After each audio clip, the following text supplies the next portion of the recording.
It's the New York Yankees trying to knock off Kansas City, Booney, and the Bronx Bombers.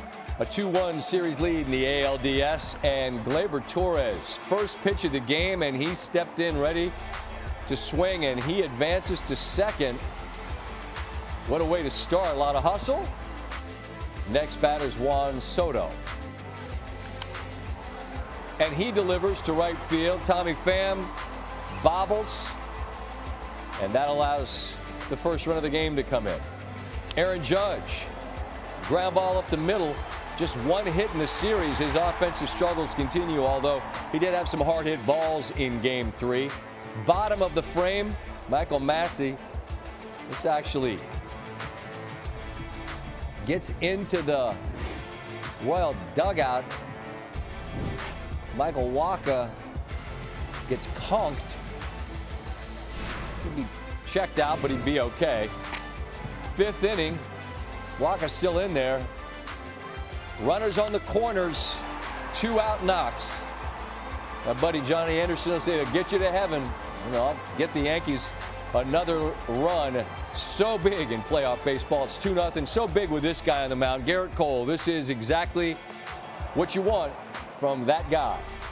Runners on first and second, gets Kyle Isbell there. He's dominant.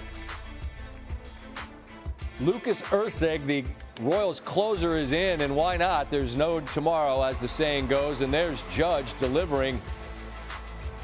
And it's a threat for the Yankees as they've got a runner in scoring position. Giancarlo Stanton, who had the big homer, which provided the margin of victory in game 3, and here he delivers again. 5 hits in the last 2 games. He's been a playoff monster. It's 3-0. Bottom 6, runner on first, nobody out. Michael Massey. John Birdie makes the stop. Steps on the bag, throws to second. What happens here?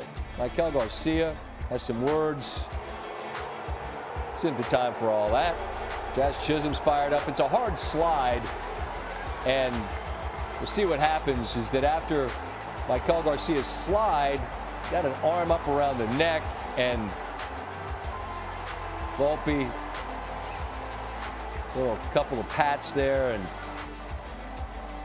situation quickly diffused. It's the playoffs. It's no time for nonsense, as I said. Vinny Pasquantino with a runner on first and 2 outs. That's an 0-2 big-time clutch hit as Bobby Witt Jr. comes roaring in, and it's 3-1. Salvador Perez. This guy's been such a great player for this franchise, representing the tying run. He pops it up. Royals unable to do any more damage. Bottom 7. Cole, again, facing what would be the tying run. And this is a long fly ball, and it dies right in the warning track. Isbell got good wood on it. That would have been a homer in 24 stadiums, but not this one. Cole roaring as he exits this game after delivering a tremendous effort. Luke Weaver in to close it out. And Yuli Gurriel. That's it, that's all. Gerrit Cole after delivering the goods with Jeff Passan. I mean, it's a resilient team, we weren't, we weren't going to take these guys lightly. They pitched us well all series, back and forth in the first game. That was a real tough one to pull out, and then we responded. We came on the road and played really well and snuck it out. I mean, credit to them, though. I mean, they had a fantastic season. They played a fantastic series. They were tough as nails. Gerrit, there are questions about your bullpen coming into October. In this series, 15 2/3 scoreless innings. What does it say about this bullpen? I mean, these guys want the ball in any situation. They're dogs out there. They faced some adversity, and they've been able to bounce back. And we trust them. I mean, they're go-getters. They want the ball. Gerrit, game 1 of the ALCS at Yankee Stadium on Monday. What message do you have for the people in the Bronx and beyond? Well, looking forward to seeing the Bronx Zoo in its finest form, that's for sure. I bet you will. Yanks clinched their first trip to the ALCS since 2022. It's not like it's been a long time. It's their 3rd under skipper Aaron Boone. Since this round began in '69, only 2 other managers for the Bombers have led them to more championship series, Joe Girardi, Joe Torre. All right, the Guardians of Cleveland taking on the remarkable story of Detroit, who's a win away from moving on to the ALCS. Guardians hadn't scored in 20 innings, but here, Lane Thomas swings at the first pitch, 2 on, 2 out. Stephen Kwan comes in, and Cleveland's got to just exhale. Thank goodness we're on the board. It's a 1-0 game. Bottom 2, same score. Tanner Bybee, Trey Sweeney. Bases are loaded. Nobody out. Swinging a drive. There's a ton of room out there in center field, and it's enough to bring in the tying run, and they're fired up in Detroit. Next batter, first pitch.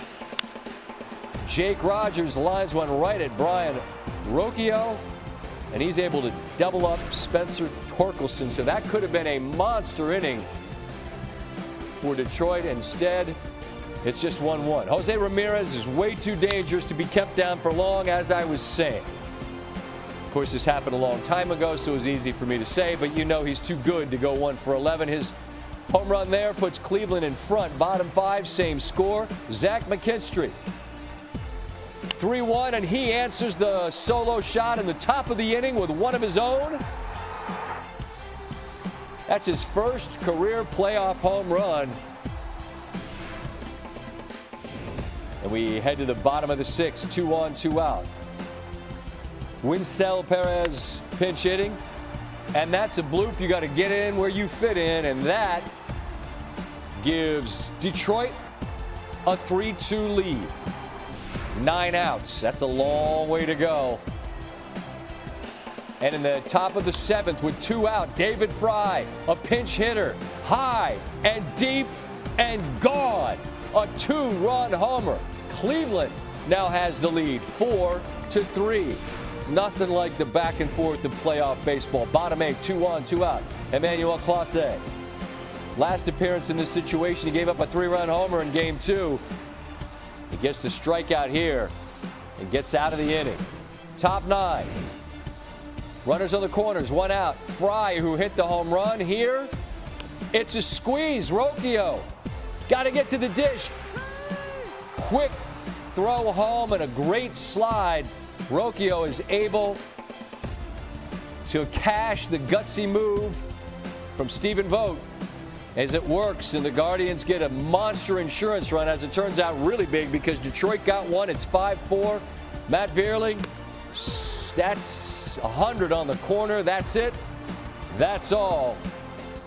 There's David Fry on that monster home run in the 7th. You dream about it as a kid and think about it all the time, and in the off season and when you're working on stuff, and then it happens and it goes by real quick. I remember looking at the dugout and high-fiving Sandy, and then just black out, and then you're in the dugout cheering with the boys. It was a lot of fun. Just such a great baseball game. I feel like every game this series has been a good baseball game, and for our guys to, score first, they come back, take the lead, we come back, back and forth, and just a tremendous job by, our bullpen, guys off the bench, defense. It was just a well-played baseball game on both sides, and a lot of fun. These are exactly how the games have gone the entire season against these guys. They put up a really good fight, got some big swings, some big pitches. We did the same, and now it ends in a game 5. So, and baseball's incredible because there was a lot going on in that game that I'm proud of, and obviously it's a tough loss. More context on this series, going the distance. David Fry's homer, the very first go-ahead pinch hit home run in Cleveland postseason history, which is amazing. The franchise has played quite a bit in October. This was their 122nd all-time playoff game. The victory snaps an 11-game losing streak in games when facing elimination for the Guardians, which ends the longest such losing streak by any franchise in Major League postseason history. Cleveland finally wins a game facing elimination, first time since Game 6 of the 1997 World Series.